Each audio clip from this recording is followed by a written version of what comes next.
I know, I need this cake like I need a hole in the head. I can't button my pants as it is. I'm disgusting.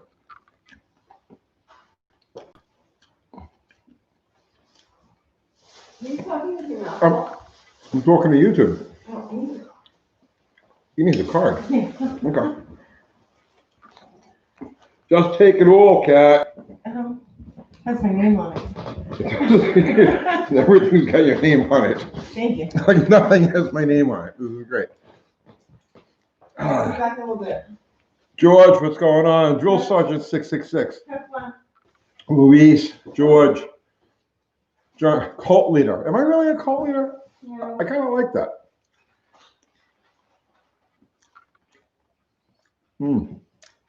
What's going on, Hoosier? Don't you sound Me and my uncle just put a 70 car in it. Any advice? I have no idea. I don't know what you want to do with the car. The dogs always get my food. I'm surrounded. You guys can't see it. If I move the camera, it goes out, but they're all just like waiting. He'll drop a piece of that. I know it. I'll be right back. Do you need anything from the outside world? No, I'm good. Is it Mopar cake? No, it's Edwards chocolate cream pie. It's like partially frozen. It's actually pretty good. It's your birthday? Oh, my birthday's in May. So flavors of Kool-Aid, great. What did I do today? I just got back from the shop. I just degreed the cam in on the Slant 6. And I start working on the head tomorrow, get that done. So the bottom end's all together. What's going on, Zero?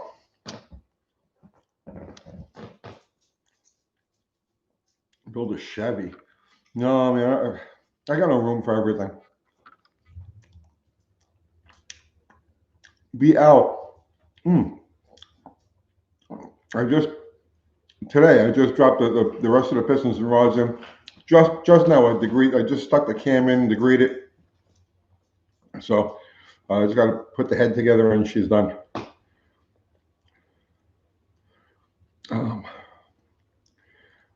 Dakota, yeah, bro, you should always be drinking the tank.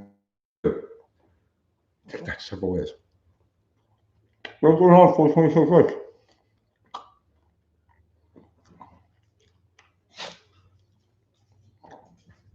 You've been watching older videos and saw you with a Cuda. And Cuda belongs to a neighbor of mine, and we have differences of opinion on how the car should be done. So he's going to do it himself. It's over at his house across the street there now.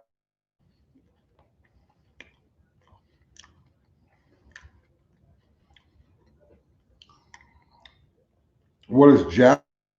Not well. Okay, I guess that's a New York. We used to use jacked up and hurled. It just signifies not good.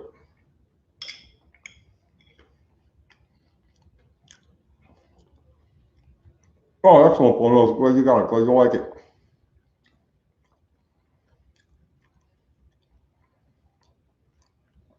Do I know where your Uncle Joey Coco Diaz is? No, I don't. I'll let them lick the dish. Don't fight over that.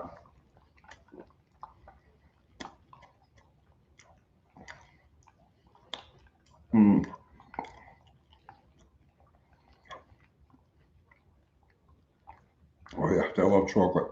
I know dogs aren't supposed to have it, but these guys, they eat chocolate like there's no tomorrow. We've never had any problems. I think the little yappy dogs, like Chihuahuas and stuff like that, I think the chocolate will really get them. But my dogs have never had any problems with it.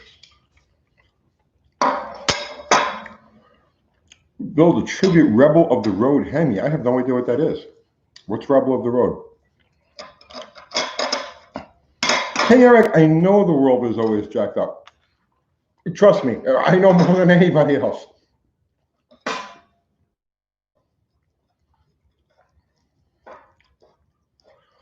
Uncle Tony, have you ever had a fist fight at a car meet or car sale? I'm not never at a car sale, never at a car meet. I mean, when you say meet, you mean like a show or something? I mean, I think I oh wait, yeah, actually I did. I had a fight at a swap meet once over a 71 Hemi Super B. What do I think about the street racing channel? I think those guys are really cool. Yeah, I love their truck. I love what they're doing. But the videos are just so drawn out.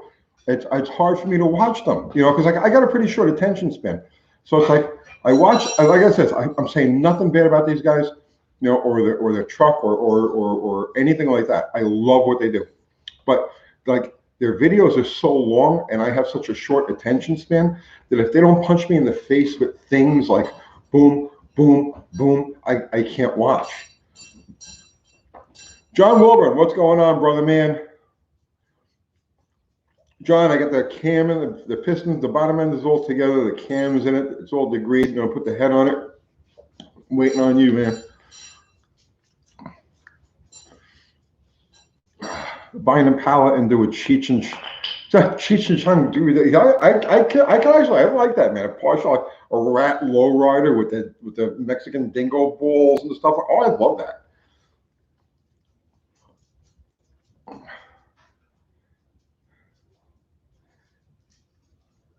I've seen a couple of years, man.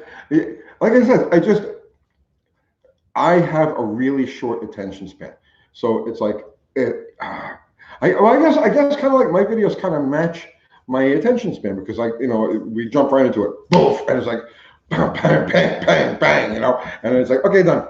And it's like, that's kind of how I see the whole world. It's like I need high impact, to like really catch my attention and keep me interested. It's got to be like bang, bang, bang. So as soon as I tune into a video and it's kind of a slow pace, it just loses me. I can't help it.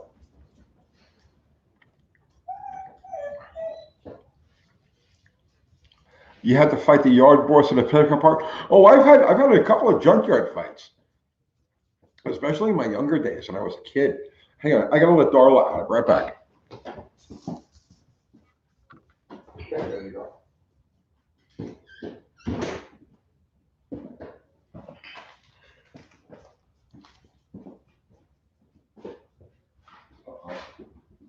No lighter.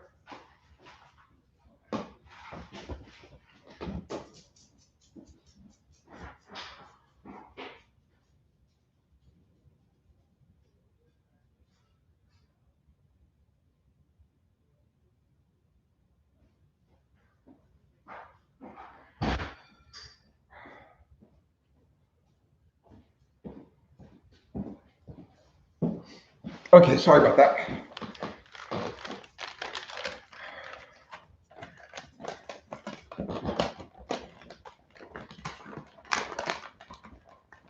Yeah, exactly. Who's you? You're exactly right.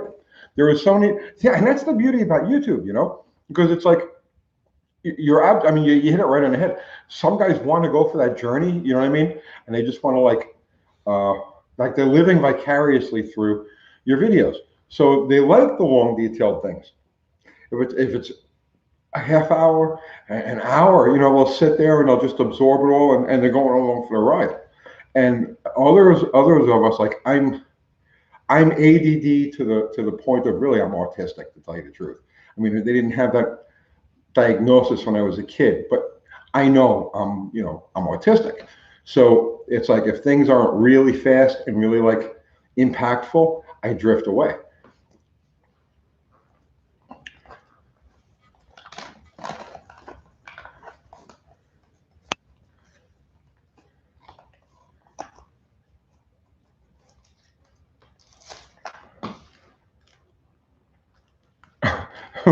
The U.S.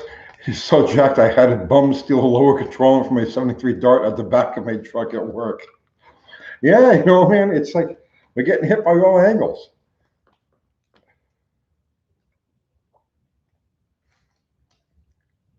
Charles F., you like the piston video?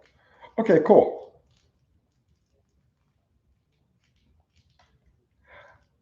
I did mean to say I should have edited it afterwards.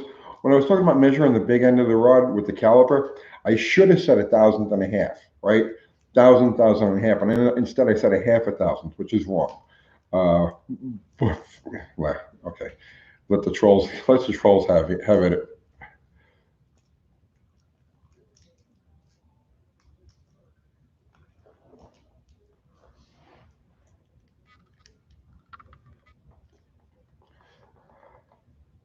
Now he's smoking crack out of the control arm.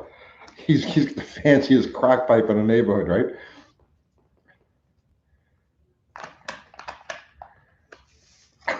Uncle Tony, it's my long lost black nephew. What's going on, brother man? Videos like the piston video are the best UTG videos, but they don't get the best views. The best views are always when we do the history stuff. People love the history stuff. They love the engine history stuff, especially, you know, and they love the scam stuff. You know what I mean? It's like, yeah, I like doing those videos, like the piston videos and stuff like that, but they don't get the views that the other ones do. Oop, I gotta let Darla back in. Hang on.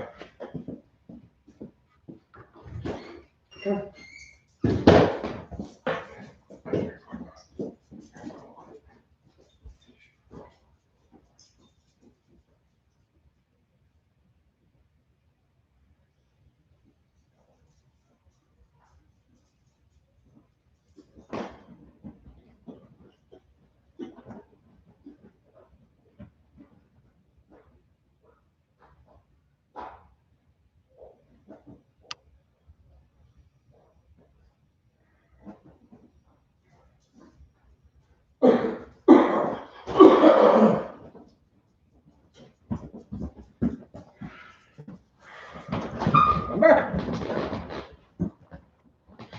Okay.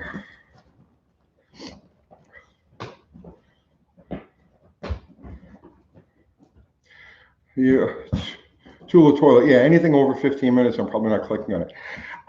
My threshold is even lower than that. Like, you know, like for me to like if a video is more than 5 or 6 minutes, and like that's like a major commitment.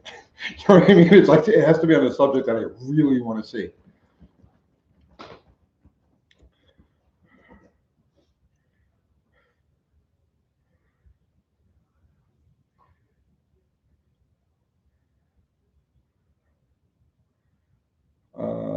Hang it. I don't have Tang. Uncle Kathy went to the store. You know, I can't make my own Tang. That would be wrong. So,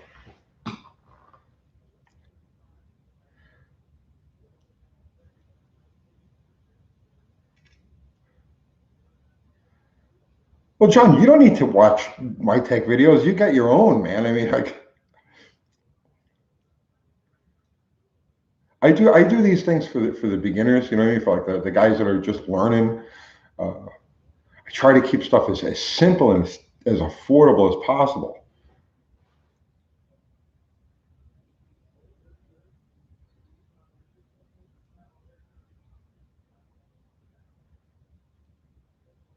What's the oldest car I've ever driven?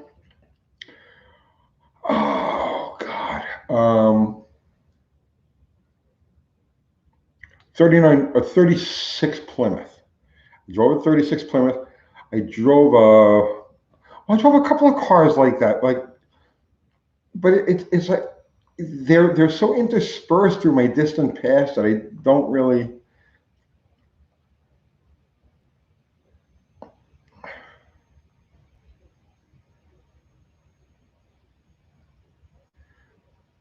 Your mom likes the fact that I don't stammer or stutter. Has she ever actually watched my videos? I stammer all the time.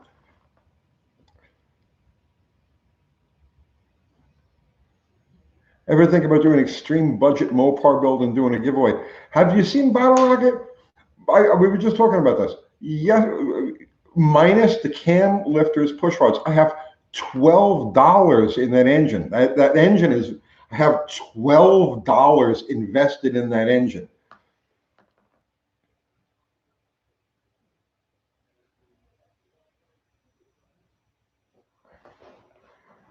You dig in the wall. Uncle Kathy painted that. And when she comes back, I'll have a Tang. You bought a direct connection go-kart body a few days ago. It's an 80s Charger. That's cool.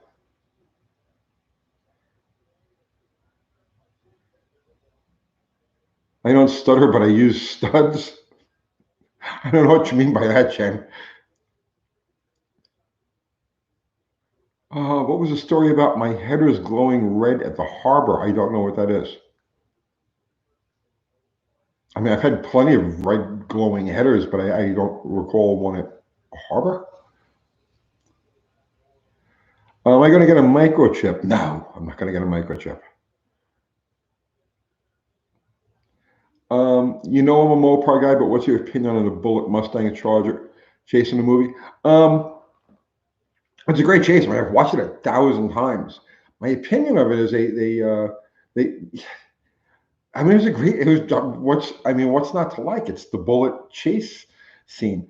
Both cars were just, like total lust objects, so that one part where Steve McQueen drops the clutch and burns the rubber up the hill, that gets me every time.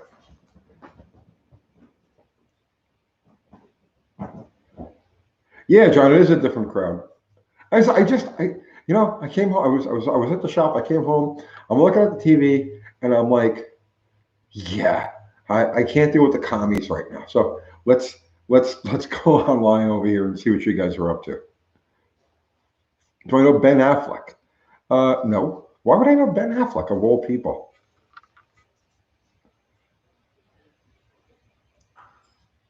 The Mustang never caught the Charger. That's right. And if you watch it, there were several times that they had to they had to do editing there because like the Charger would get so far ahead of the Mustang, you'd see this giant stretch, and then like in the next scene, they're back tight again.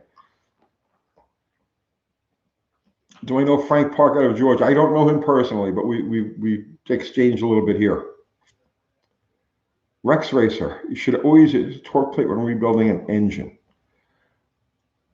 Why? Why would you use a torque plate while rebuilding your engine?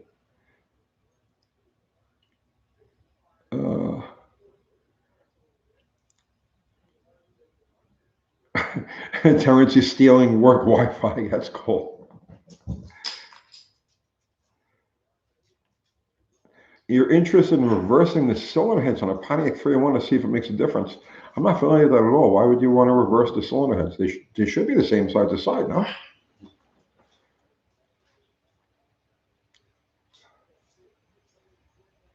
You heard they took 4 spark plugs out? Yeah, I would believe that, Dakota.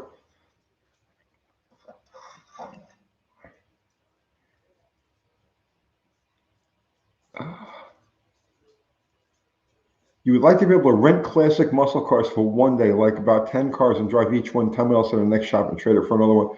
I think there are places actually rent classic cars, but I mean, I'm not familiar with that kind of market.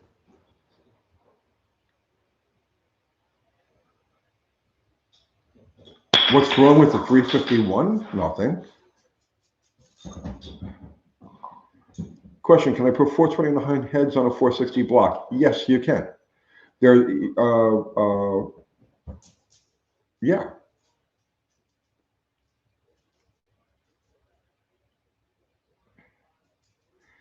Tony, I have 6,500 bucks. Should I restore a 64 Beetle?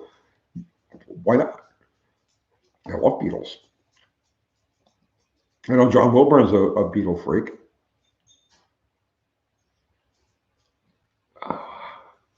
How do I insure all my classic cars? Just basic liability. I take my chances with them.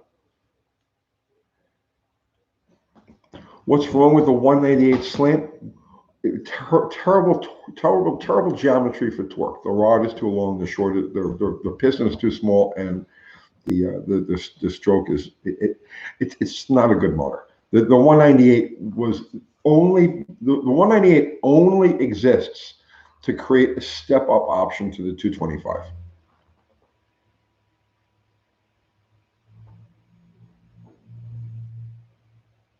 Why don't I appreciate the C5 Corvette? Not my cup of tea.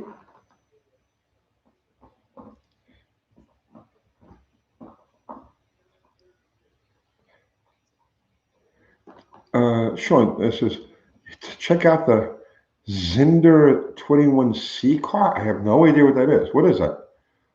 Favorite Year Fury 64. That's a B-body Fury.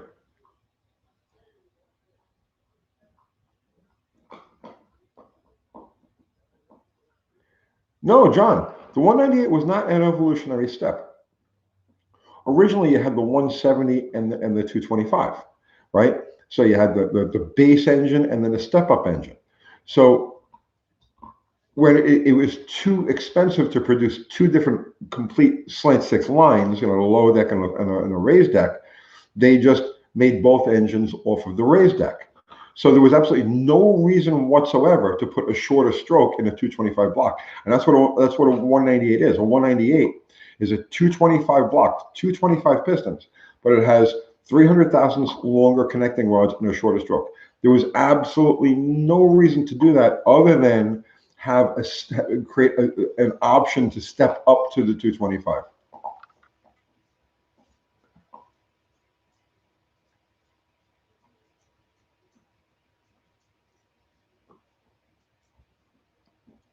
I'll tell you what I did do today, right?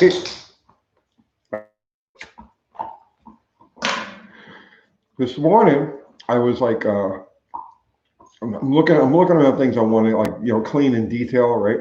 So I says, you know what, those mufflers on Bottle Rocket, because I got a pair of old purple Hornies on there, and I says, those mufflers, they're ratty, right? So I says, let me give them a clean coat of paint. You know, let me take them off the car and give them a clean coat of paint. Well, I started that car for the very first time with open headers. So I had the mufflers off. I was like, you know, I've never heard this thing with open headers. So I started it up. God damn it, it will never get mufflers again. that car for as long as it exists is going to have open pipes. It sounds beautiful.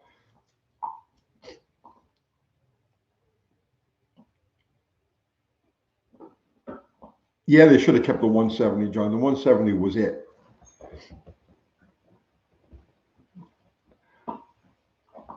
Jake, I haven't touched that car in probably about 2 weeks because the weather's been it's been cold, and when it's not cold, it's rainy. So I haven't really done anything. And I tell you the truth, we actually got further along with that car before like the winter set in than I thought we would. So right now I'm more gathering parts. Like I'm making stacks of parts. I'm rounding up. Okay, I'll use this cam, and okay, I haven't picked a set of heads yet, but I'm kind of up parts at the moment for that. We need a Bottle Rocket video now. We're going to do a video with some. We're going to do some 60s and 330s because I really need to work on the car short times. The car's not actually going to go out again to a track until March, but we definitely will do some short time videos. But I can't tell you when because the weather is very unpredictable.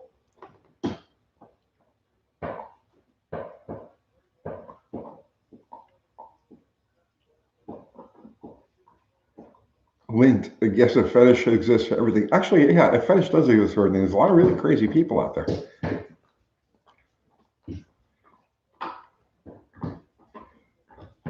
What size amp fuse would you use between the alternator and the firewall as a fusible link? 50 or 60 amp would work. That's providing you don't have anything crazy drawing a bunch of amperage inside the car anyway. Start an assault vehicle build. Seems we may need one. You know, there's a lot to what you say there. There's a lot to what you say there.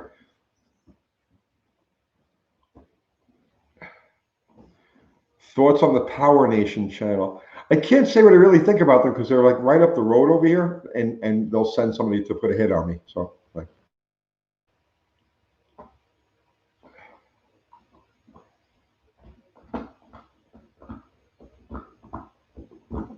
what's my favorite Mopar? Honestly, it's like whatever Mopar happens to be in front of me. I don't have a favorite. I love all of Mopar's creatures equally. I sincerely mean that. You know what I mean? I love all of them.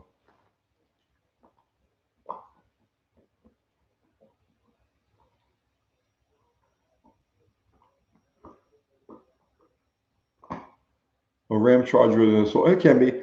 A Power Wagon is more of an assault vehicle. Is a Dodge 361 any good? For a cruiser, yes. You know, for a driver, cruiser, they're fantastic motors. They're great. The bore is too small to make any real power with them.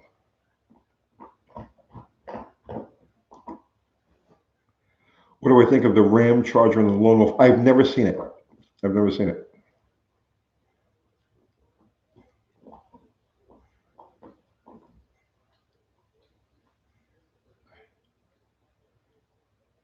AGM batteries, what do you think of them? I don't know anything about them.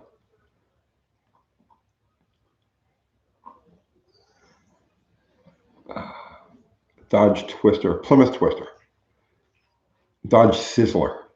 That was they had the Twister package was on a Plymouth Duster, and it was all of the dress up high performance stuff, but with either a slant 6 or a 318.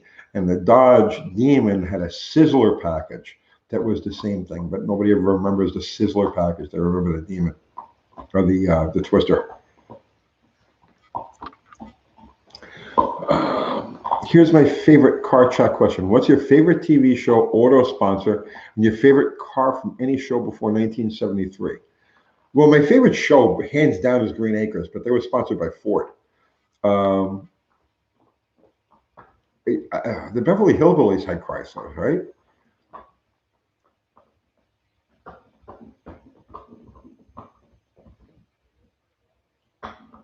Would I build a 225 or a 318 to go in a Duster? It depends what you're looking at, what you're looking for. You know, I mean, do you want a slant 6? Build a slant 6. You want a 318? Build a 318. I can't. I have both, so that's why I can't really. You know, and I love them both equally.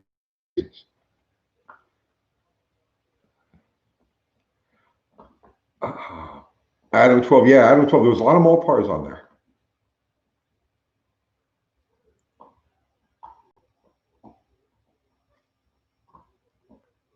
When will I make a trip back to the clutch place? When I need some clutch stuff done. The clutch that's in the car now is like beautiful. So I don't really. I mean, I'll get back there eventually, but right now all my clutches are functional and good.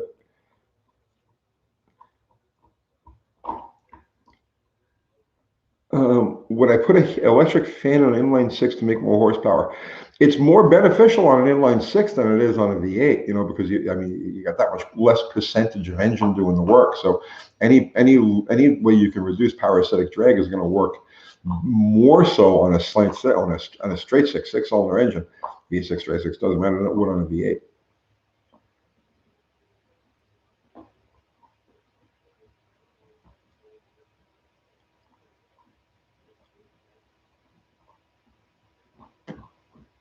What do I figure is the nicest body style that Mopar came out with?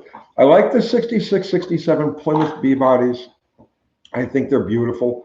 And this 71, 72 Satellite Roadrunner body, I think that those cars are they're just beautiful, right? I mean, there's just they look good at every angle, everything about them.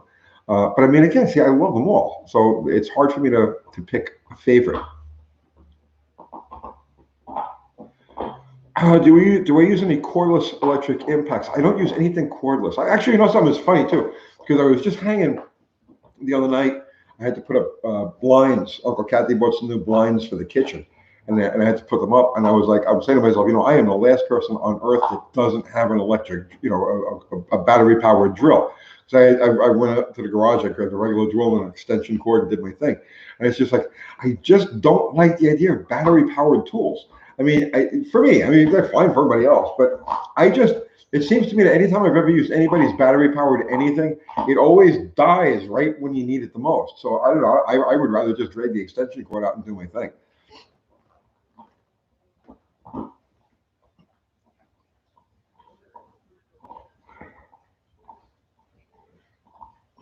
How are the chickens doing? They're doing great.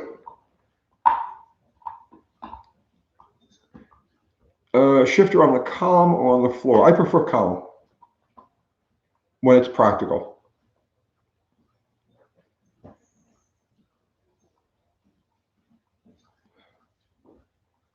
Rex Racer, doesn't the torque plate mimic the head on the block during boring and honing? Yes, it does. If you bore out without the stress of the head bolt, it can change 1 to 3 thousandths after the head is bolted. Yeah, oh, absolutely. If you're boring and honing a block, yeah, absolutely, you should be using torque plates.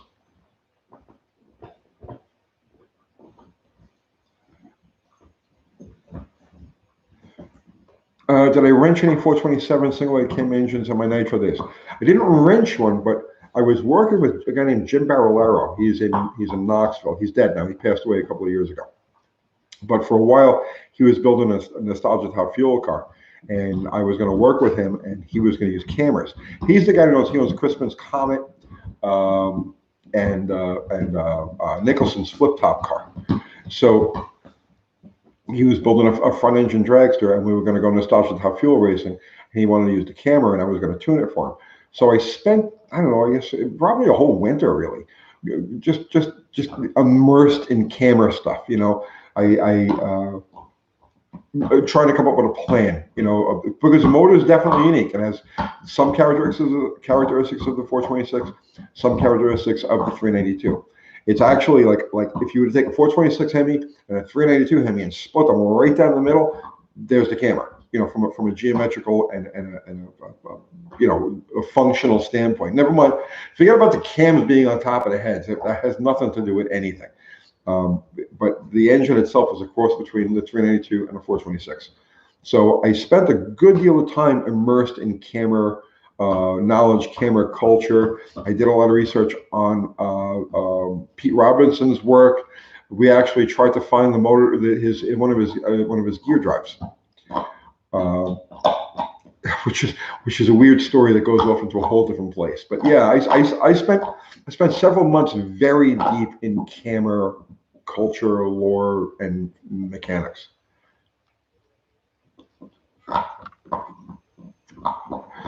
Gas ports and the Slant 6 pistons. No, it's not. It really doesn't have enough compression to like work to physically work a gas port. It's just got it's just got a regular old style cast ring. And I could gas port them, but there wouldn't be any benefit.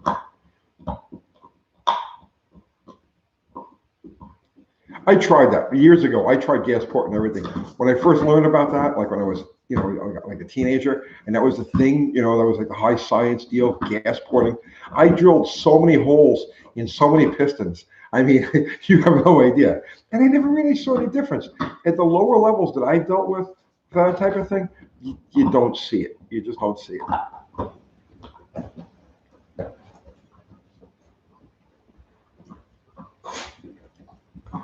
Death all the way, rip Chuck.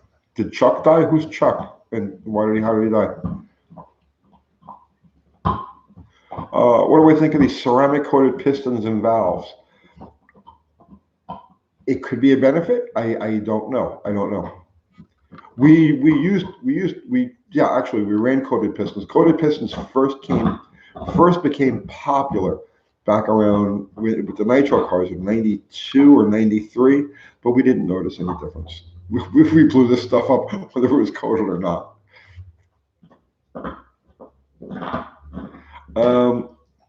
Boogeyman, you ever see anyone build a stroker crank by building up the long side? That was the way all strokers were done for years and years.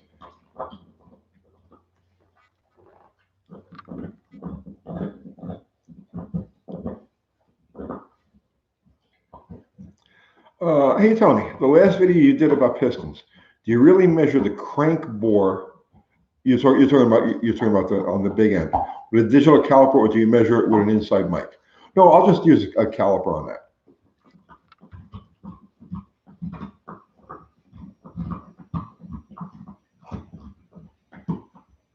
Tony ran a 12.7 at a 106 and a 3,850 pound G by the 342 gears, 435 old, yeah, torque beast. Iron heads through manifolds, nice. Yeah, no, that's impressive, man. 12.7 at 106 and a 3,580 pound car through the exhaust manifolds. That's running hard, bro. Do I think there's much left to tweak out of the motor? I have no idea. I mean, what's the tune-up look like, man? What are your plugs looking like? How's the car leaving? How are the 60s? How are the 330s? You know, I don't know.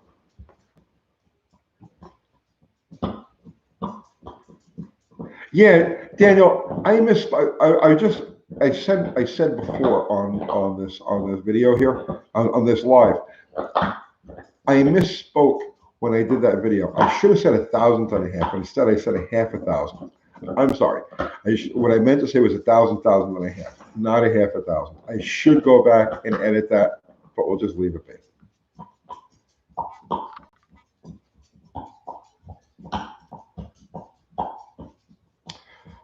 Should I put 360 heads and a 4-barrel intake on my 318 work truck for my business to wake it up, or just gasket mesh the 318 heads? If it's a work truck, gasket match it, small port intake manifold, and a vacuum secondary Holly. Don't use a mechanical secondary carburetor on that. Did I say Bottle Rocket open headers video? No, I didn't do a video. I just this morning I wanted to pull the headers off and like strip them and paint them, you know, because I'm in like one of those like I want to make things pretty mode, and I had them off and I was like, and it dawned on me, I says, you know, I've never heard this engine uncorked. So I lit it up, and I'm telling you, that car will never see mufflers again. That thing sounds too sweet.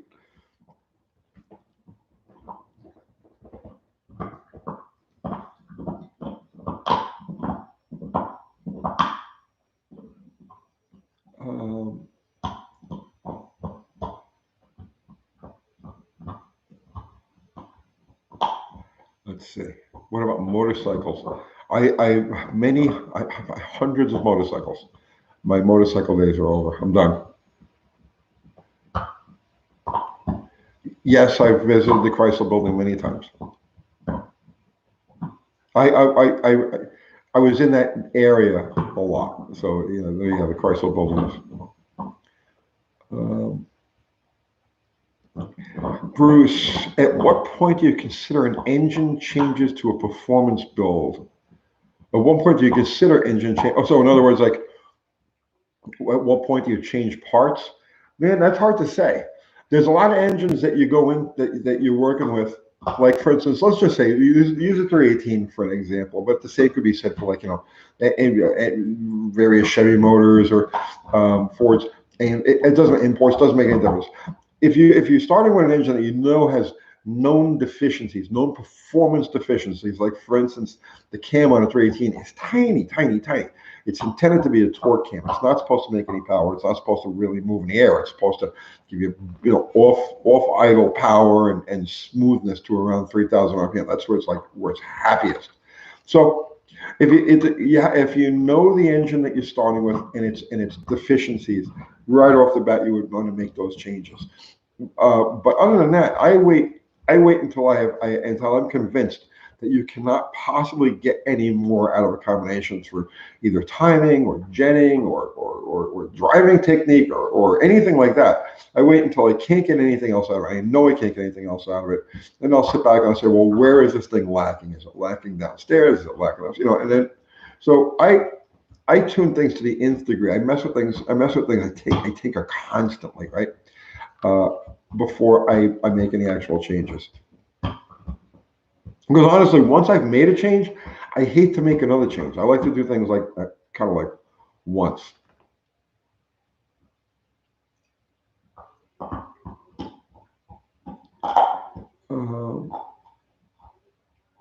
Give us some insight on a 451.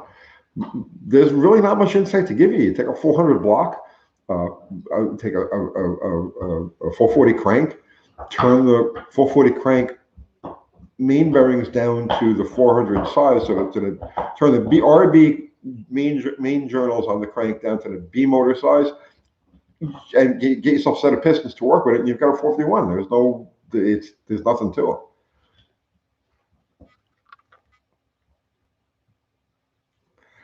Did the two dogs make up? Yes, they made up. They're just fine. They're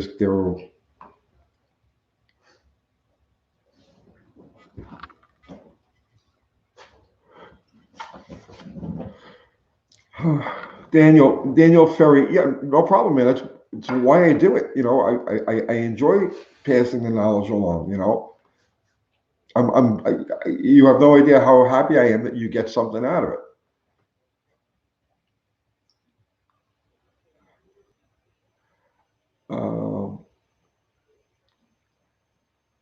Jedi Master Zahn, is it harder to find parts now than for your projects than say 10 years ago? No, but you see, I'm a Mopar hoarder, so I have I have spares for my spares. So it's a little bit harder to get some gaskets and shit like that. But as a general rule of thumb, no, I don't really have much trouble finding parts, but I know a lot of people do.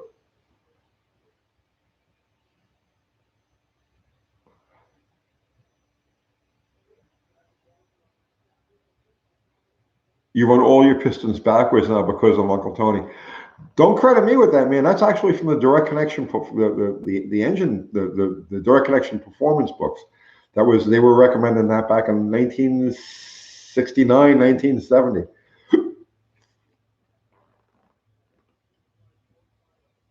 And I've been doing it since I was a teenager.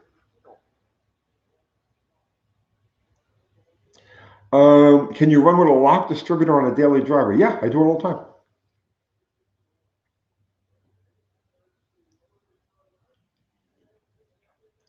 How do you find a good machine shop? I'm lucky enough to have a really, really good machine shop up in Nashville called Shacklett's, and I use them when I have something that's precision. I send it to Shacklett's. I have a local machine shop here in town that I'll send off to have stuff cleaned or anything like that. You know, if I need a flywheel surfaced, you know, I send it to these guys. But it just depends on where you're at, man. I'm just lucky enough to be in an area where there's a lot of industrial sort of stuff. So.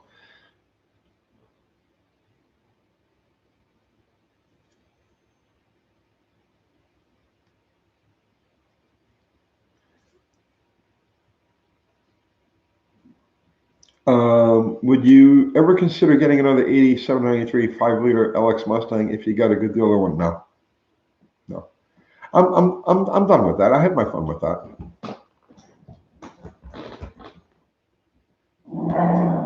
Uh-oh. No, bro.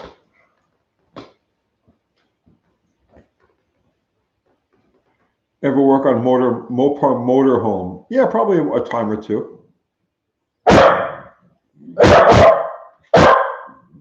The piston backwards was also VW performance things from back then. Yeah, well, people seem to think that like shush. People seem to think it was like this revolutionary concept, but no, I mean, it's been done for as long as they've been putting offsetting pistons to keep them quiet. People have been turning them around to free up power. Did I ever protest the Vietnam War? No, I'm just a couple of years too young for that. You want to? Yeah, Uncle Kathy just went to the store. Hang on, I'll be right back.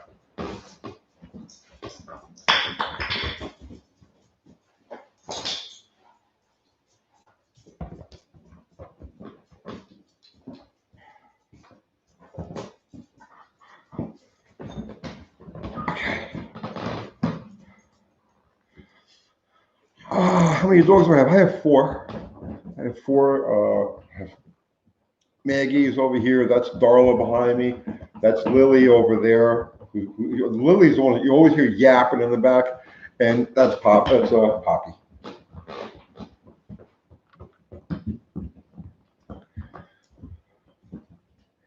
How did the '80s Imperial fuel injection work? I've never seen it. It was a high or low pressure.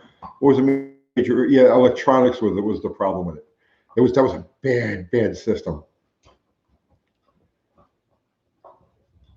You know, even when they worked right, they didn't work right.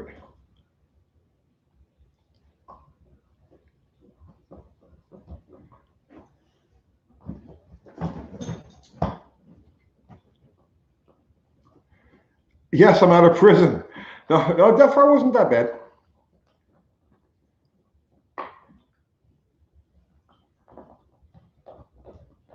Have I done a video on lifters ticking? I let mine tick forever on my old 318s, but recently sort of I should have replaced them. I mean, they never should be ticking. You got a problem there if they're ticking. I mean, if they tick for a couple of seconds when you first start it, that's something to worry about. That's just sloppy clearances and the oil bleeding out of it as it sits. But if as it's warmed up, you know, and everything is all circulating, you know, and it's still ticking, you got a problem. What do I think of modern Mopars? You ever drive a Hellcat? I have never driven a Hellcat, but I've driven plenty of late Hemis. And I mean, they just don't do anything for me. They just don't do anything for me. Dogs are great too, but they don't last longer. You're telling me, man. You're telling me.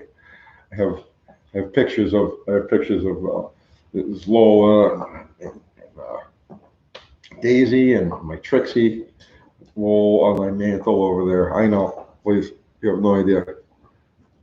What about a nailhead project? I'm not going to build a nailhead, but I mean, if the opportunity came up to work on a nailhead, yeah, I'd dive all over it. Do I like the town and country wagons from the 70s with the wood grain and the roof racks and all that? Yeah, absolutely. I geek out over stuff like that. My friend Scott Brewski has a 70 Galaxy wagon. It's just beautiful.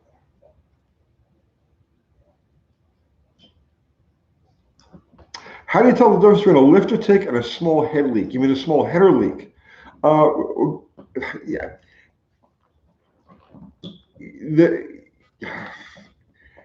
The header leak will come and go in volume as you're giving it gas. So let's say you cruise along, you gotta stay like 2,000 RPM, and you hear tick tick tick tick tick tick tick tick.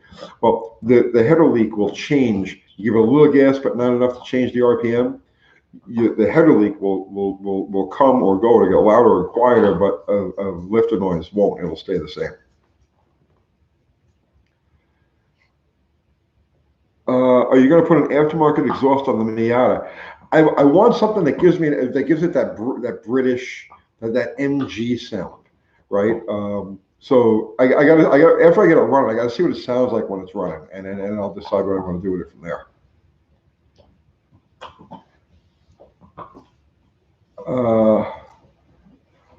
What's my favorite street racing story or experience?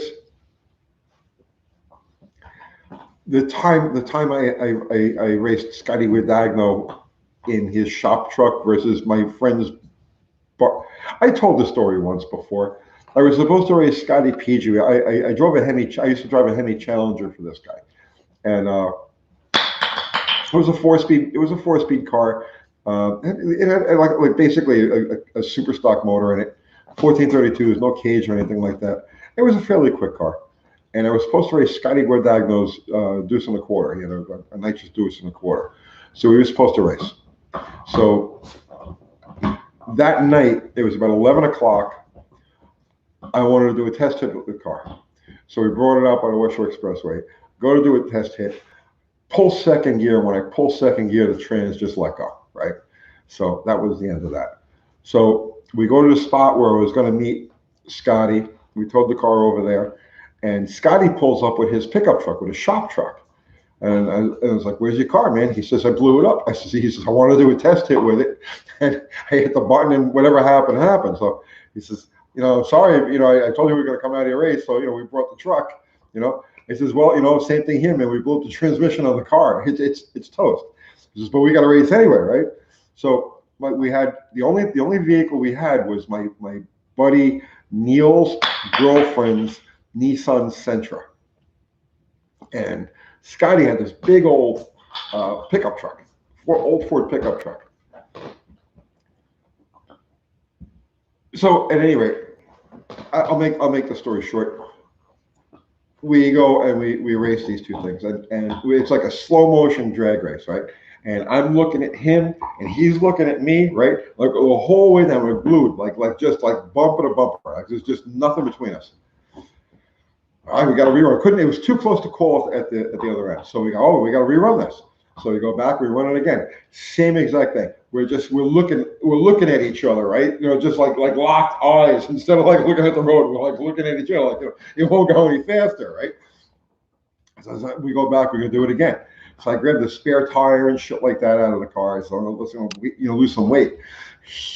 His friends, Scotty's friends with him, they throw like planks of wood and old cylinder heads out the back of his truck, and we go and we do it again and again. We're just locked.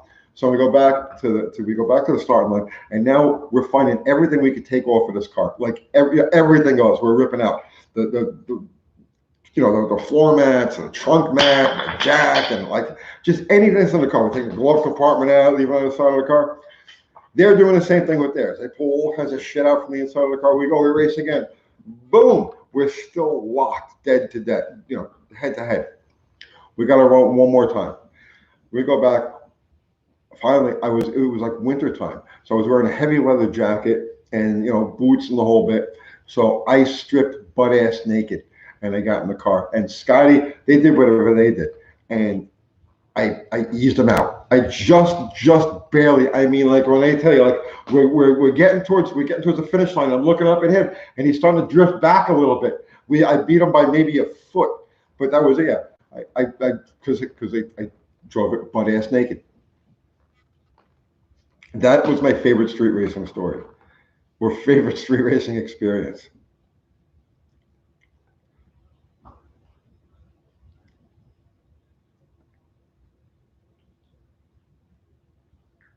It's always more fun to drive slow cars fast and fast cars slow. That's the God's honest truth. That's the God's honest truth. And the car was supposed to, I don't even know what the hell it was, a street only car, but I mean, it was probably a 1050, 1030, 1050 car. And there was no fun to that, man. But the fun of running a 17-second, 18-second Nissan against, an 18-second pickup truck, that was a blast.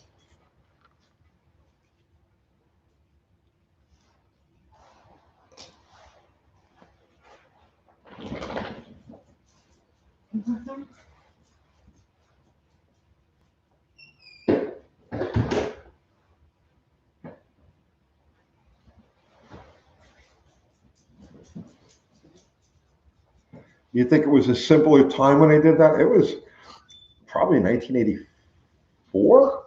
No, or there 1985.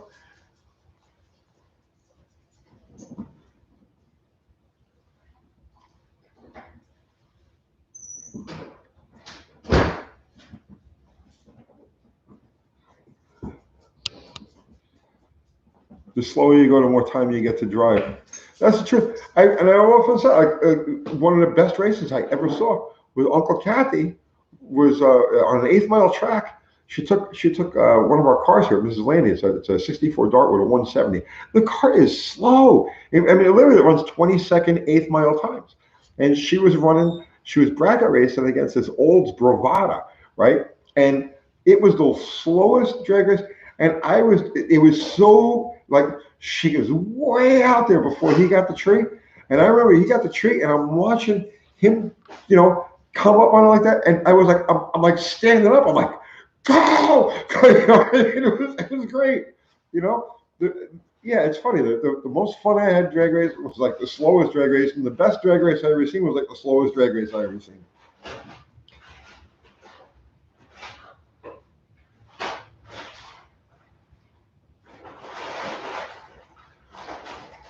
You've driven a dragster, but it was devoid of character and cool, John. See, I like my slingshot. It was cool, but I liked it. It was a flexi flyer, and it really would flex. And it was cool because the motor would come up and you go down, and the motor go down and you go up because you teeter-tottering over the. And I always got the biggest kick out of that.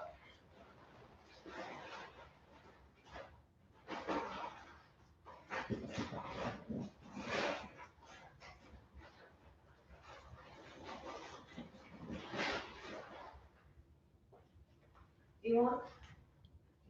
Oh, no, thanks, babe.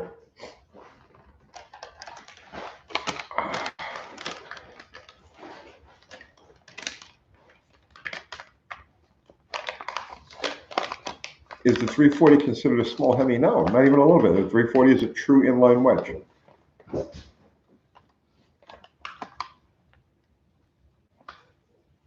Hey, Charlotte. You enjoyed watching a 20-second Festiva picked off fast bracket cars. Yeah. See, I love stuff like that.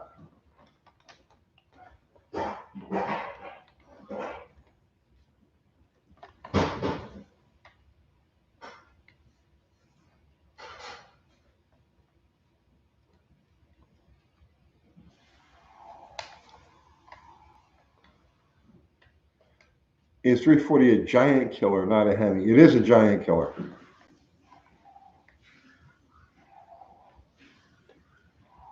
$361 or $413, which is a better boat anchor? The 361 is a better boat anchor.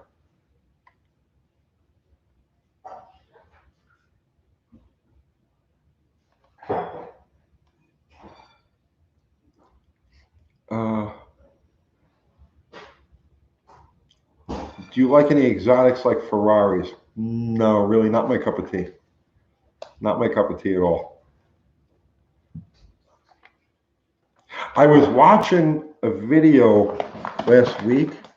Have you ever seen this guy, Doug DeMauro? He's got like 75 million subscribers, right? But he did a test on an evaluation on this Bugatti. It's an $8 million car, right? And he's and I was watching the video. I was actually pretty absorbed in the video. The guy is a great YouTuber, you know. He Doug DeMauro, great YouTuber. The stuff that he reviews isn't really my cup of tea, so I don't watch very many of his videos. But for some reason, I'm watching this one on his $8 million Bugatti, and he gets it apart. He's going over the interior features and these features and that features, and he says, "Well, the engine. Well, you can't. I can't show you the engine because you can't access the engine. Only Bugatti engineers can get in there and access the engine." And I'm like, "What? How do you spend $8 million on a car and you can't get at the engine?" Yeah, no.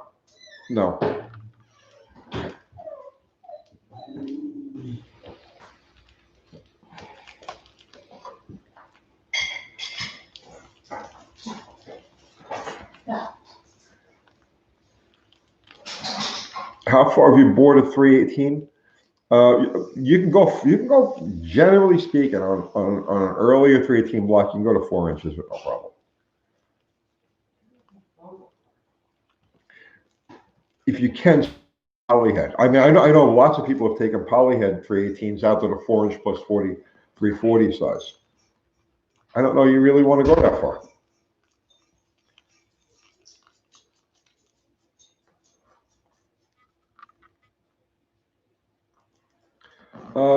Ever deal with John DeAndrea from 150 and Conduit?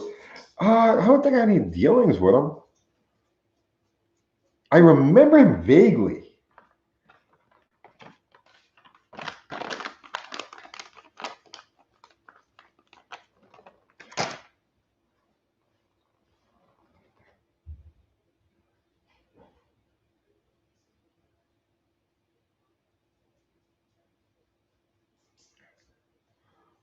What's Connie Khalil like? I've only met him a time or two. He seemed like a nice enough guy.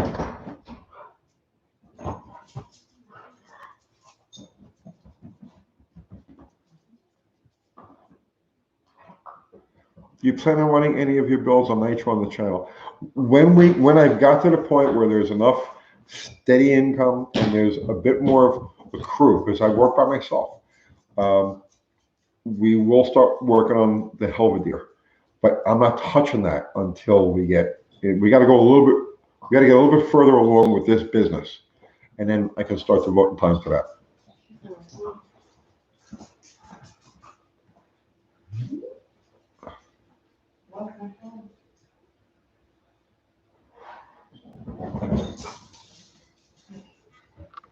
Will they ever run in the Southeast gassers?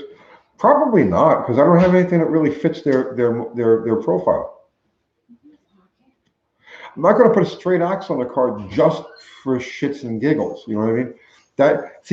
They lose me with that whole straight axle thing, because it's like, I don't get me wrong, I have nothing against straight axles, but that was not really. There were more gassers in the day that didn't have straight axles than had straight axles. So they lose me with that. You know what I mean? I like my stock front suspension Mopars. You know, you gotta realize the entire front suspension on an 8x Mopar, and this is with 10-inch brakes, stock control arms, upper lower control arms, torsion bars, K-frame, the whole bit. It's 139 pounds. You know, there's no benefit to a straight axle setup.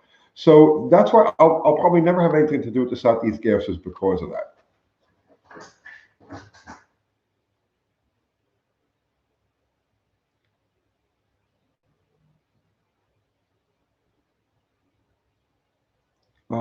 Let's see, Uncle Tony, keeping a carb, would you sooner supercharge or blow through turbo? I prefer superchargers. I mean,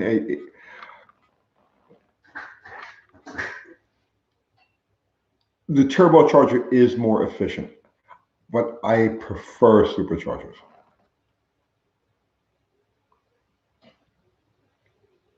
Yeah, John. I love everything else that they do. I love how much attention to detail they have to everything. Everything's got to be like period correct, error correct. You know, I love the fact that the rules are so restrictive. You know, because it keeps it tight. You know what I mean? But they lose me with the axle thing, that the car has to have an axle. That's nonsense.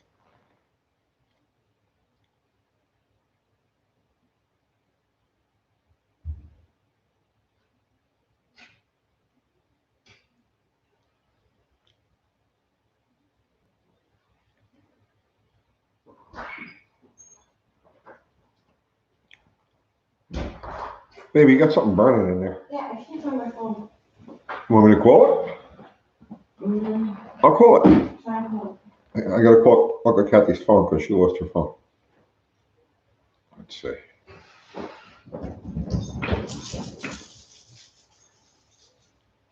Okay.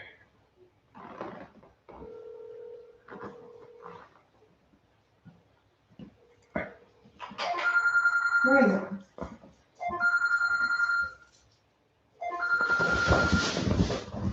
Oh, good there. Thank you. Okay. Kind of crazy. Oh, look, I got a notice that we're on. Oh, nice. Nice. Okay. Good. Hey, you took away the dish I was using as an ashtray. Why would you use a dish? Benjamin C says it's Dan Bongino. Oh, jeez. She's always talking to Dan I'm Bongino. not talking to anybody. Oh, why would you use a dish as an ashtray? I can't with you.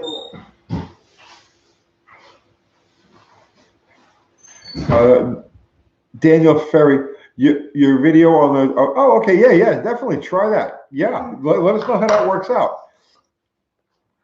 Absolutely, that's a great idea. Motor swaps, you need it. Thank you for the $4.99, man. I appreciate that. Stuff is freaking dumb right now. I know it is. We'll do away with it. We'll do away with the commies soon enough. But for right now, we got to just deal with the stuff. Did I know John Deanna? No, we spoke to him a time or two on the phone, but he was totally a West Coast guy. I was totally East Coast at the time.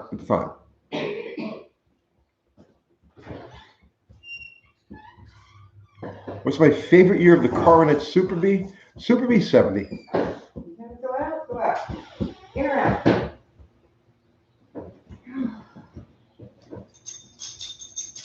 Come on, puppy, come in.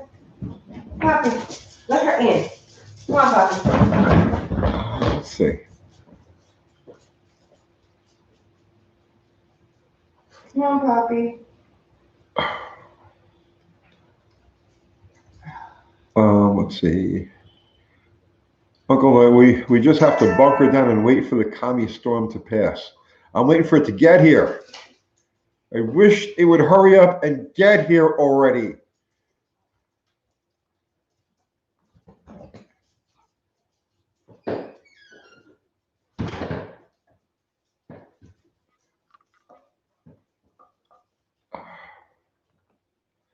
I don't think that you can reduce entropy. I think it's just entropy is just it's its own thing that can't really be altered. It's more of a concept than a process.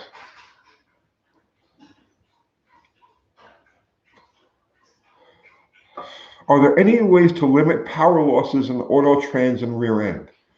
Well, on the rear end, I use ATF in any type of performance thing.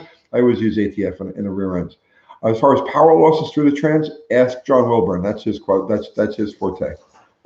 I limit power losses in an automatic by putting a manual in.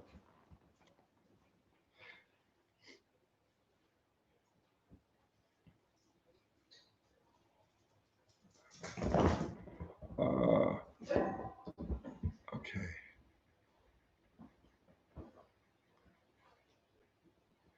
Entropy is a closed system, can only increase. Not everything is a closed system, though. Mistaking one for the other can be a problem. Yeah, I agree. Great, thank you, man.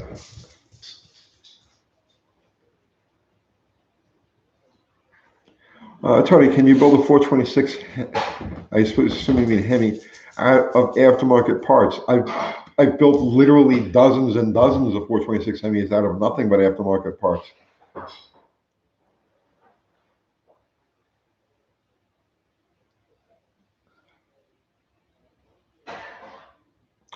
You see any stories about Willowbrook on Staten Island? I lived in Willowbrook well, not the institution, but I lived in Willowbrook, the area called Little Israel. I lived there for, I don't know, a couple of years. What's that? I used to hang out in Willowbrook Park. You used to hang out in Willowbrook Park? Big party.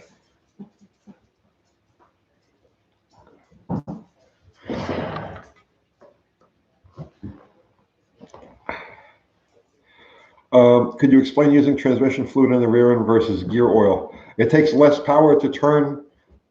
It takes less power for the gear to churn through automatic transmission fluid than it does gear lube. I use the same thing in manual transmissions. I use ATF on them.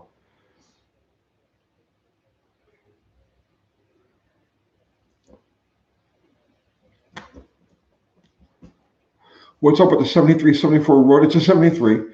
Any plans for it? My first car is an 83. In the 83 was a Plymouth Sally 318 Rally, put headers on.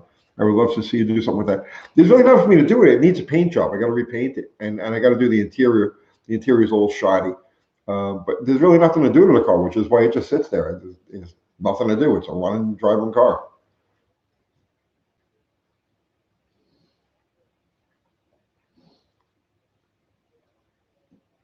My air gap intake hates cold starting. Is there any remedy? No, I mean, just keep up on the gas. That's the sacrifice that you make when you go with an air gap style intake manifold. Uncle T, is there any scenario where you enjoy driving, or does it always feel like a chore? I'm looking forward to driving the Miata, right?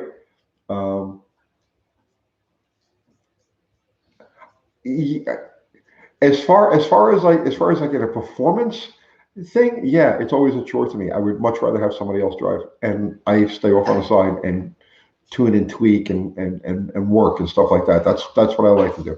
For me, yeah, absolutely, it's a chore. I get nothing out of it. I wish I did, but I really don't.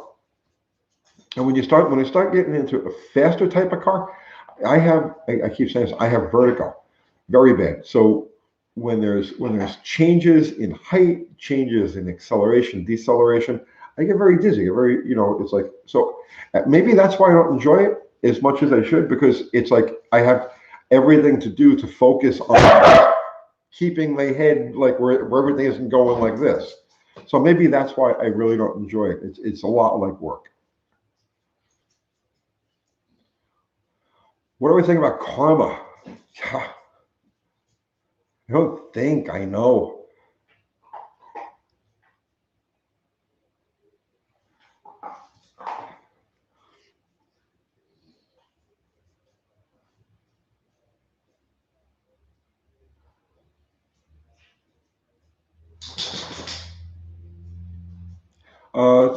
Chris Greenway, you've been looking for 73, 74 Roadrunner tricks and tips for avoiding a Sebring clone.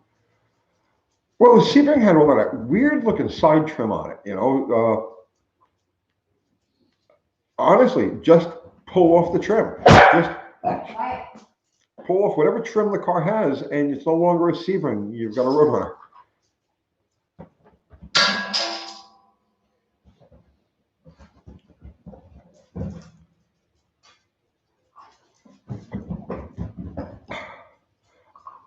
Ah, Brad, you're from Christchurch, New Zealand.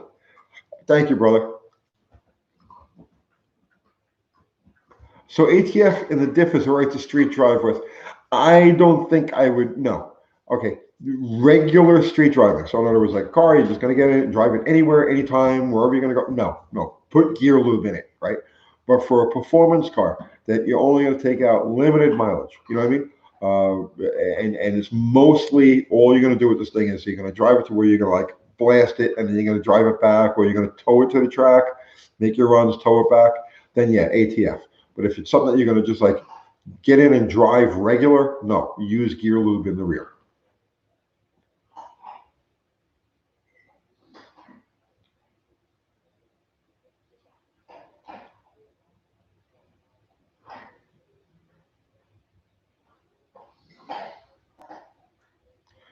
I do a good burnout for somebody that don't like driving.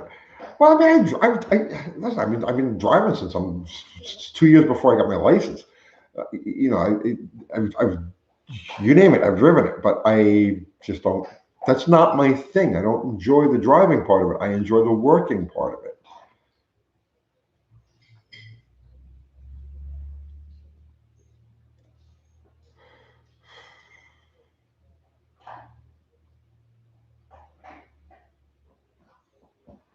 So Olive, you might want to know the name Treasure Coast Miata for various parts and ideas.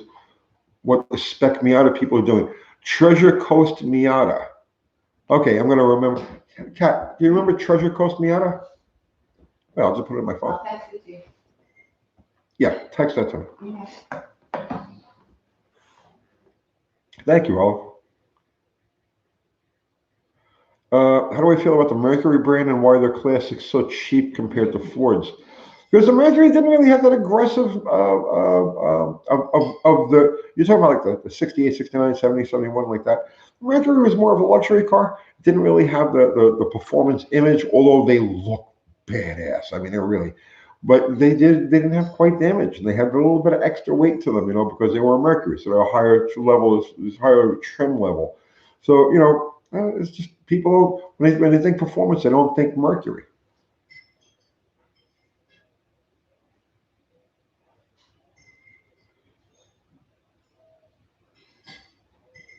What's she cooking? Uncle Kathy, I think she made. What'd you make, baby? Sure. She made some shells, you know, pasta shells.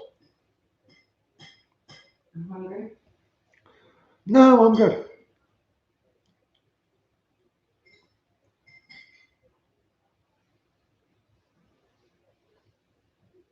You're welcome, Craig.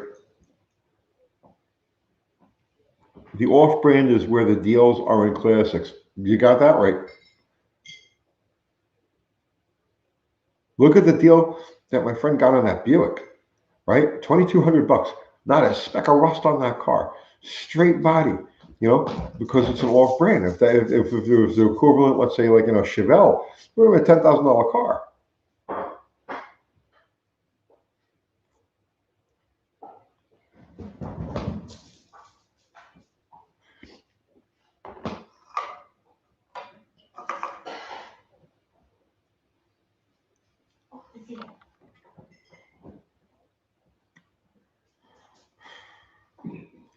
What do I think of Rock Auto? I've used them many times.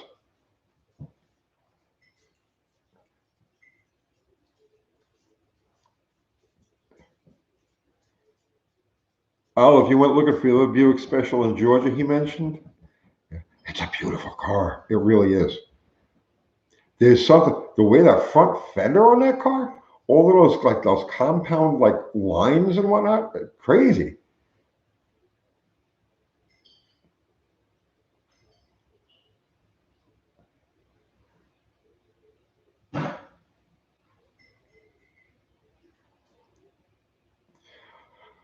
Zero data? Do I agree that the 1970 Chevelle SS LS6 is the number one muscle car? Do I agree with that? Ah, I give them all the respect in the world. Is it the number one muscle car? They're beautiful. They ran really hard. Number one, no, no. But I couldn't say anything bad about them.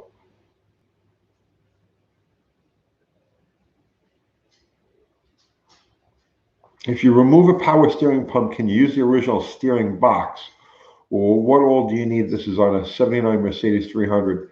If I can't, I can't speak for all steering boxes, but power manual boxes are made with different clearances.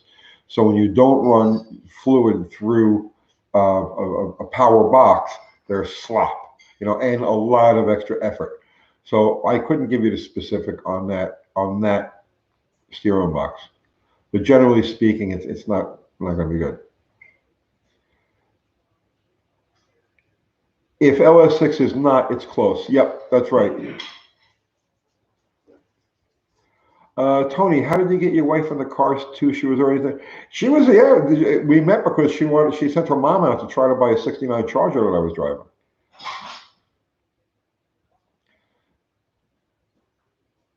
Uh, Somebody take UTG for a ride in a Hellcat. To do what? Like, I mean, like I've never been in a fast car before. It's not going to do me. I don't like them. They don't do anything for me.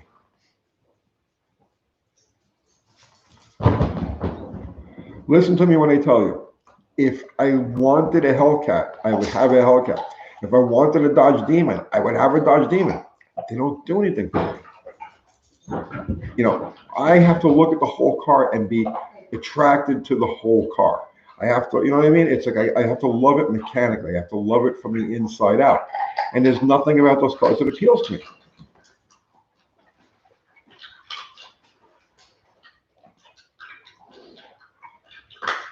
You think the Buick 70 Buick GSX was right up there? I agree with you.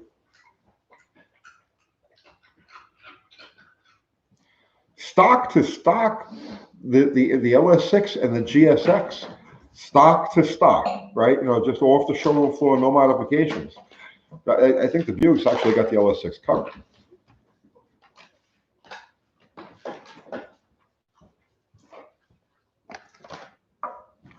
I don't like padded interiors. No, I'm a minimalist, man. I like the least of everything you can have is what I like.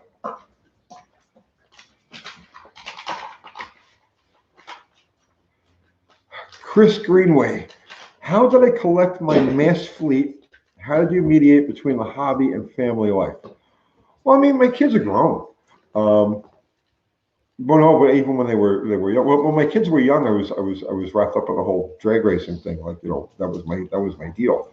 But the fleet, we've accumulated what we have now over the last, how long has it been? 15 years? Yeah, I guess. I've accumulated what I have now over the last 15 years, and they were all like nothing I bought was turnkey. Everything was a project build. So that's how we were able to do it. So the 73 ring, you drove it from North Carolina. Yeah, but it's got a different motor, different trans, different rear. The whole car is completely rebuilt. No. So, I mean, what I was about to say was I accumulated the fleet that I have because I worked on the damn things constantly. Oh, shit. Why did you throw up, baby? My Maggie just threw up on the couch over here.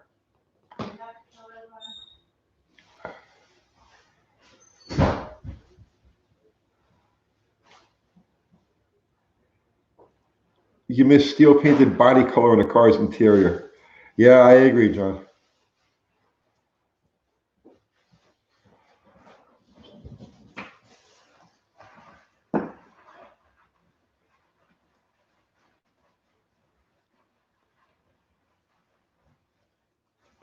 What do I think takes more power to run, an electric fan or a worn out clutch fan? Probably the worn out clutch fan. Is UTG a night wrencher fan? I don't know what that is. So I guess I'm not.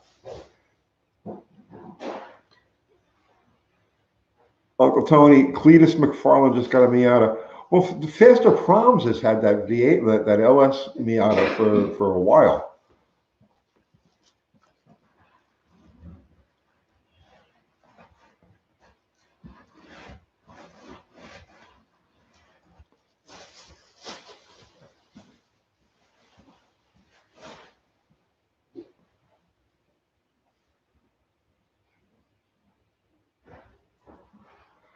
UT, I'm setting up a 741 case tomorrow. How much backlash? The recommended 6,000 seems tight. Yeah, I know. You got 8. Go 8. Oh, Cletus says a 4-banger Miata. I gotta check that out.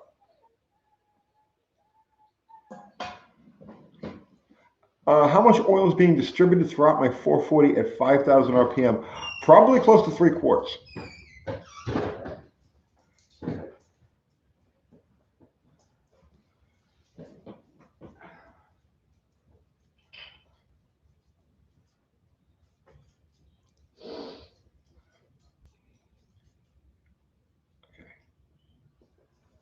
Friendly reminder to post that Glidden interview. Charles keeps saying, like, Kat, can you see if you can find that magazine? So busy. All right, you want here? I tell you what. Look at these guys. Work with them for a minute. What? Work with them for a minute. No, you want me to do it right now? No, you don't even know what stuff is. Don't go pulling things out. Oh, Uncle Kathy hates me. Come here. John, she's gonna go see if she can find it right now. Okay. Is this all the tobacco they got? Son of a bitch. I gotta go get tobacco.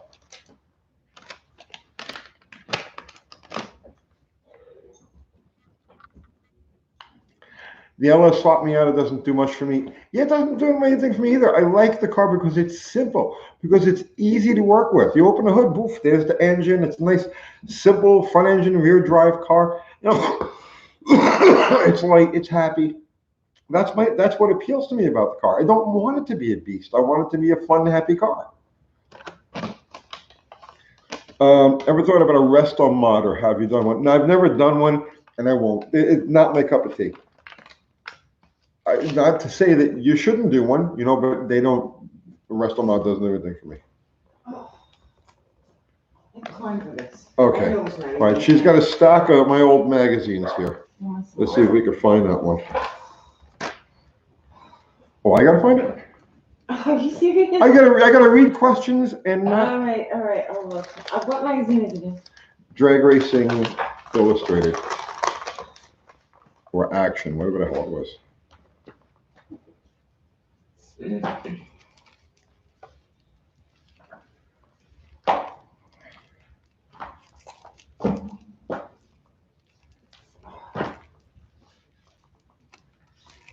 Am I announcing my new political career as leader of the new MAGA party? I think that party's already got a leader. I don't think we have that. We don't have it. Oh, I know we have. I've seen it. It's not in this stack. This is the only stack I have. What magazines do you have there? You told me to look. Now you want to look? You don't believe me? I may or may not believe you. Go ahead. Oh, hang on.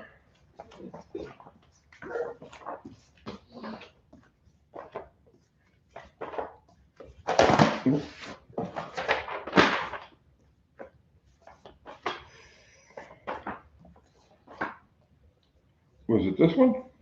I don't know. No. This was one of the magazines I did, and that people have completely forgotten about this.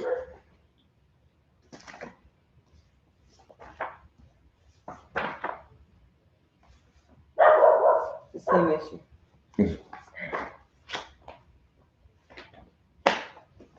Oh, I guess we don't have it. But I know I've seen it. That's what I got. Shit. John, I don't, it's not where I thought it was.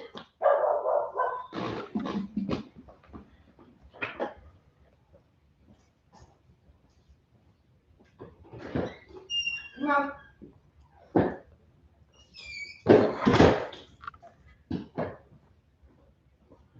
Let's see. Johnny Donchev. Tony, I got a 74 351 Cleveland. You've inspired me to do all the work alone on it. Awesome. That's why I do this channel. That's it. You hit it right on the head. You're why we do this channel. I know the compressor is great on it. What should I do to bring the car alive with $2 or $3 grand? Well, I mean, if you know this motor's weak, you can pull it and rebuild it. for that $2,000 or $3,000 if you do all the work yourself, and and you shop accordingly, economically for parts. But I would say that's your first thing, man. Yank it down. Yank the motor and break it down and see what you got. Ever mess with diesels? No, I have not. I'm not a diesel guy.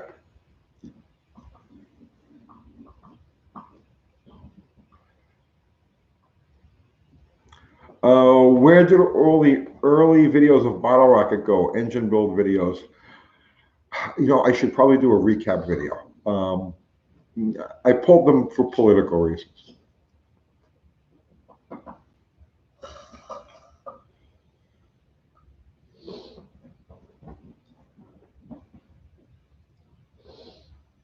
How much valve lift can a stock Magnum 360 head take?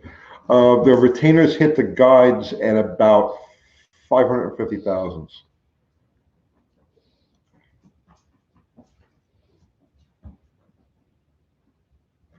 John Wilbert, is that a joint? Tell us about hydrazine. Is a 400 any good? Oldsmobile story. What happened to? Ever meet? Thoughts on? We need one of these fixed on the screen. Yeah, man, you hit it right on the head. Wait, John, you're right on top of this shit. Yeah, those are the questions over and over and over again.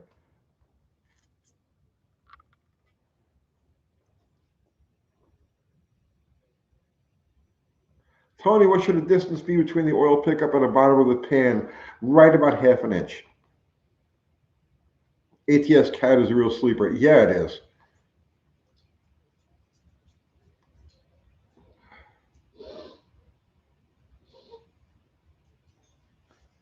Do I get emails? Send you an email?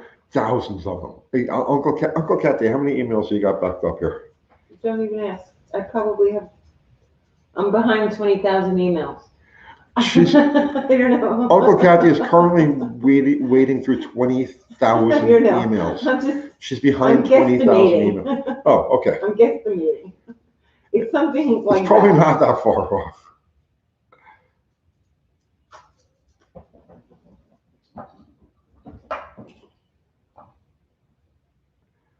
Olive, I do think Tony is looking for the Miata experience, not the overpowered rolling over thing with dyno numbers and terror experience. Exactly right. I'm looking for the Miata experience. I want to enjoy a Miata in the spirit that the Miata was built and designed for.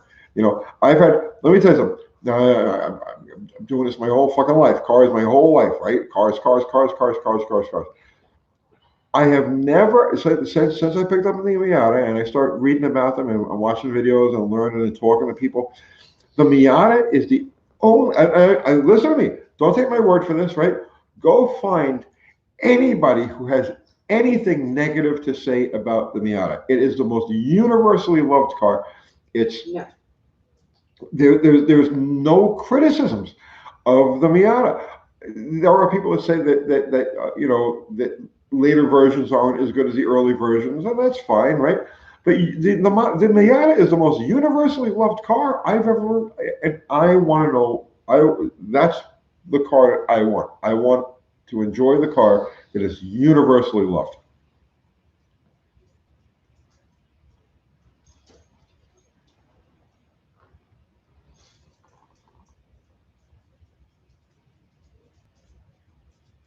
It's a chick's car. Bro, I don't have to impress anybody. You know what I'm saying? I drive a chick's car, no problem.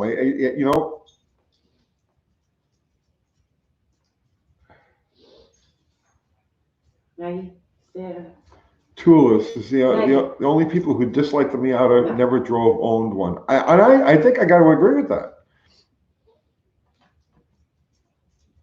They're only loved by guys that take their boyfriends out for drives. The Miata is a fun car unless you're tall. I actually watched a video where a guy who was like 6'6" was driving one of these things, and he was like, I love this car so much.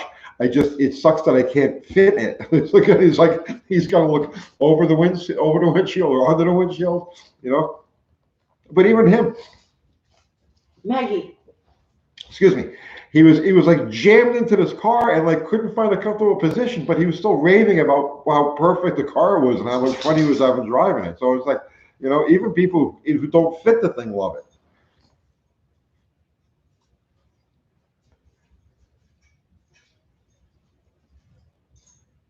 What do I think of the Chevrolet Corvair? I love the Corvairs, especially the turbo versions. Um, no, I don't think Chrysler should have made a version of the Corvair. The Corvair was patterned after the German cars of the era, the 50s, the late 50s, early 60s, and the Valiant was off of the English cars of the era. Um, no, I don't think Chrysler should have built the Corvair. I think the Corvair is its own entity, and the Corvair is absolutely one of my favorite Chevys. And the whole line of them. Actually, I would say that the later Corvairs, the 68, 69, I think those are some of the best looking cars ever built.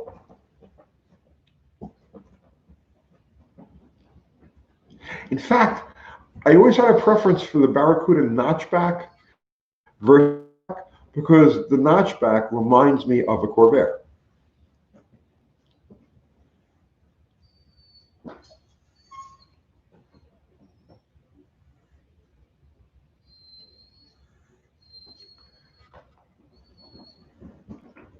Maggie.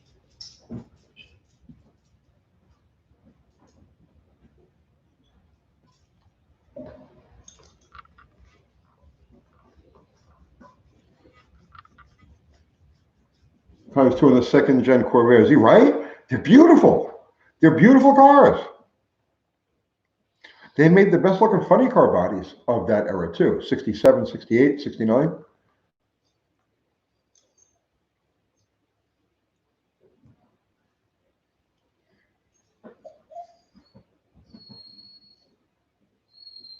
Maggie.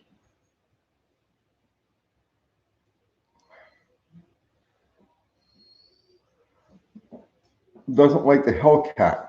No, but I mean, you're talking about two conceptually. You're talking about two completely different animals.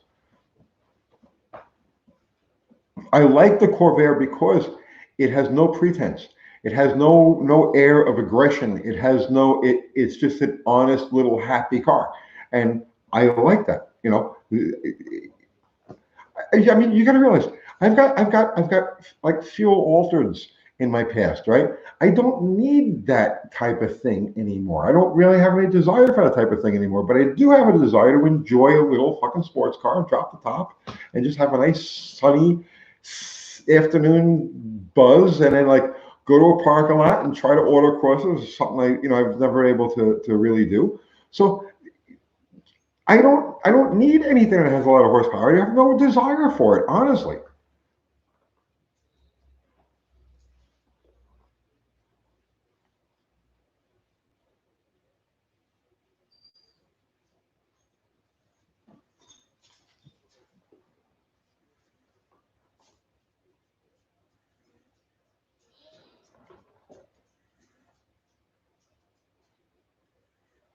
Caster hyperutectic for a daily driver. I mean, flip a coin. If you can get if you can find the piston you're looking for in hyperutectic, fine. But what is the daily driver? What level of performance are you seeking with the daily driver? No. If it's normally aspirated, just a mild cam headers intake, cast is fine. If you're going to push it at all, then you're probably better off with the hypers.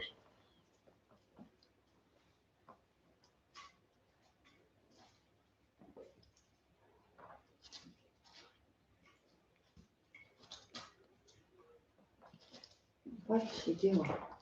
Maggie.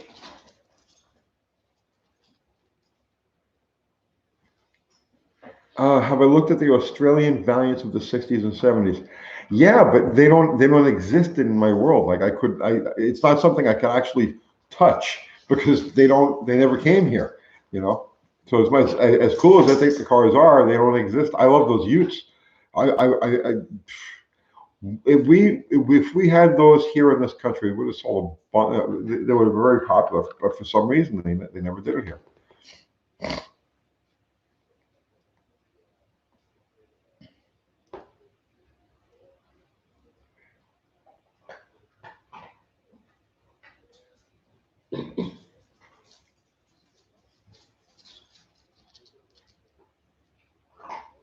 Keith W with a 400 question.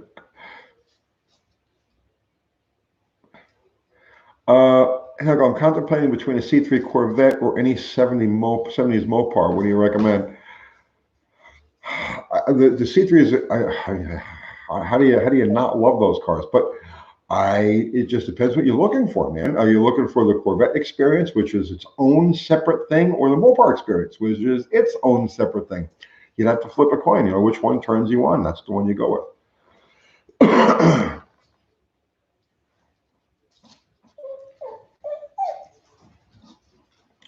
Have I ever had my hands on one of those old 6-cylinder Triumph TRs? No. No.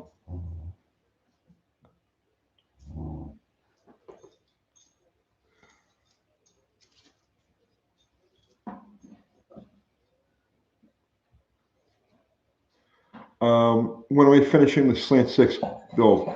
I just now, before I came here, the bottom end's all together. The cam is in and degreed. I got to just assemble the head and do all of that. So the motor should be together. I don't know. What's today? Today's Wednesday. By the weekend, the motor will be ready to drop back in. I got to paint under the hood. I got to strip and clean and paint under the hood of the car. And then John Wilburn's doing the transmission for it. So cars should be running first week of January, second week of January. Unless there's a civil war that puts me off a little bit, because that's sometimes that happens. The civil war will slow your build progress down a bit, but then you get right back on it.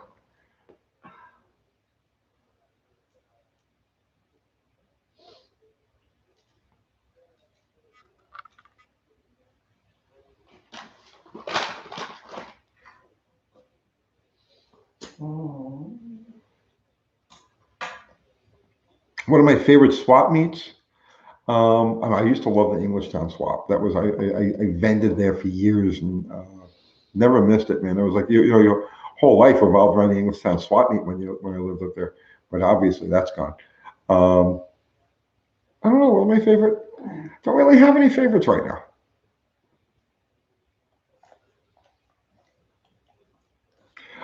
And John Wilburn's got 2 transmission videos. Now, if you guys haven't subbed to John Wilburn's channel, we were talking about this on Sunday night. When John hits his 1,000 subscribers, he's going to tell me who his 1,000 subscriber is, and we're going to send whoever that is a merch package. So hat, shirts, stickers, all of that stuff. So sub to John Wilburn's channel, be number 1,000 and get a bunch of merch.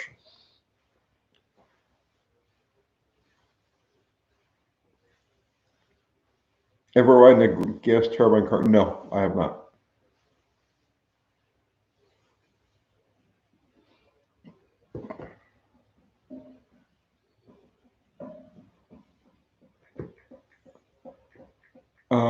You love the old Mopars, but can't afford something super cool. Mopar. My uncle has an 85 Dodge Diplomat, rebuilt 360, 827, you mean 727, 8.25 Posi from a cop. Okay, yeah. That's a cool car. Not everything has to be a Roadrunner or a Super B, Give me a light a bit. Thank you.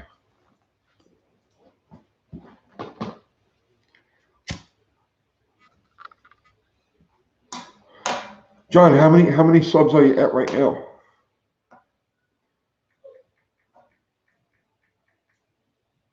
Why do I hear the Top Gear theme music?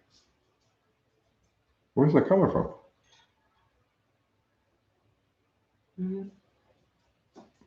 Upstairs. Oh, okay, must be the Radio.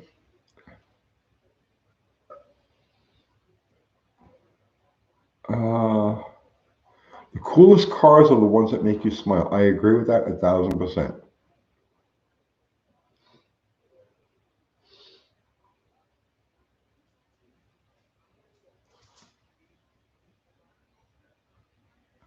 Nick's garage took a Yanko Copo Camaro for a test drive. He was very careful with it. It's an expensive car.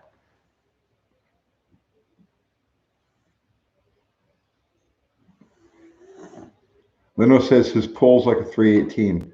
Yeah, there weren't. I don't think that. I mean, a turbine by its very nature isn't going to be very torquey, right?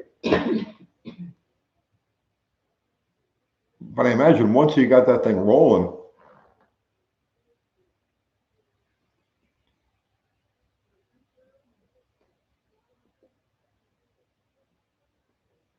do I remember the Dioria? Yes.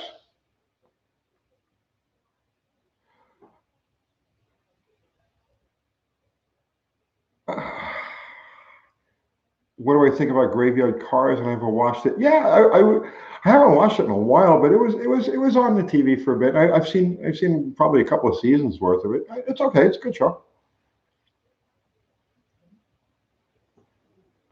Auto sports will explode in a good way this year. Why do you say that? I like the optimism there. Why do you say that?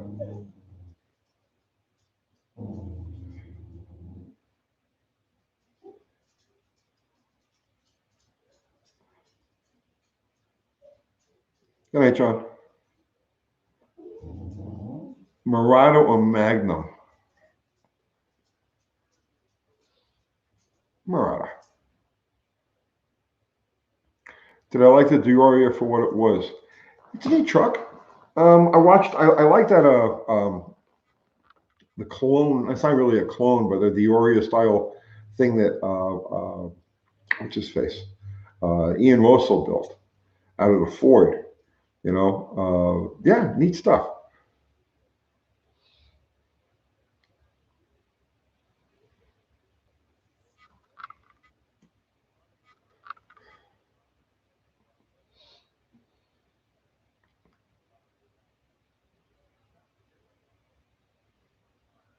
What are some good ways to improve the gas mileage on my 79 Mustang 2.3? I'm averaging about 15 miles in a gallon.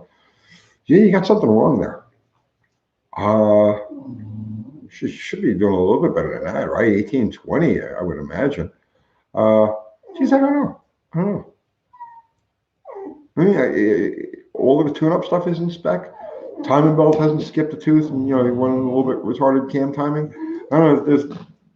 Make sure that it's all mechanically up to snuff, because you should be getting more of that.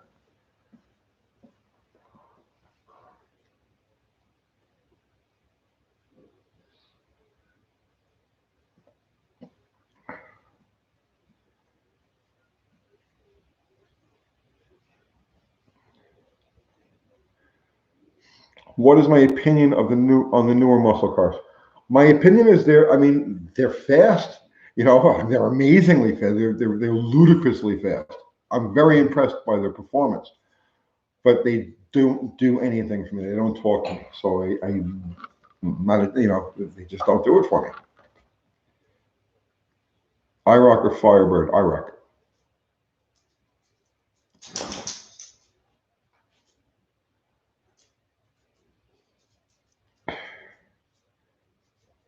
Bruce, you're loving this midweek catch, but I'm gonna pull a plug soon, because I gotta. Oh man, it's 10 o'clock. It's 10 o'clock over here already. It's your bedtime. It's past my bedtime.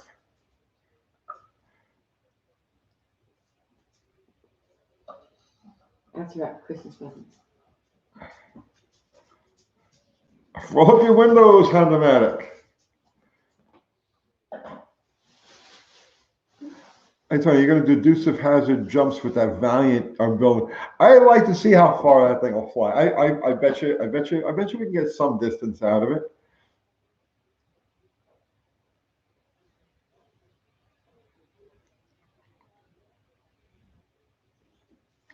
Oh, thanks, Sad Wings.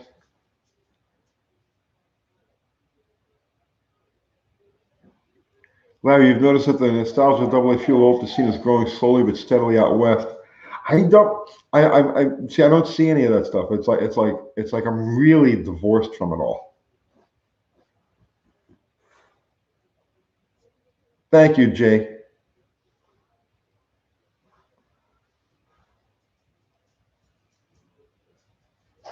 Would a thermal card work on a 273? Might be a bit much.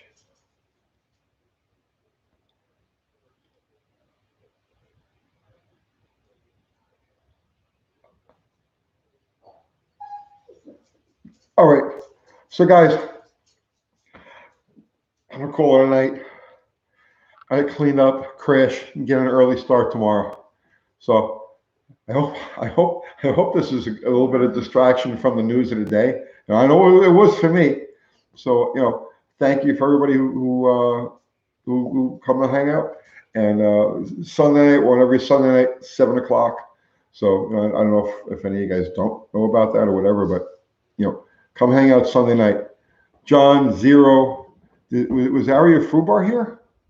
I didn't see them. So that's it, guys. Okay, I'm gonna call it a night. See you tomorrow.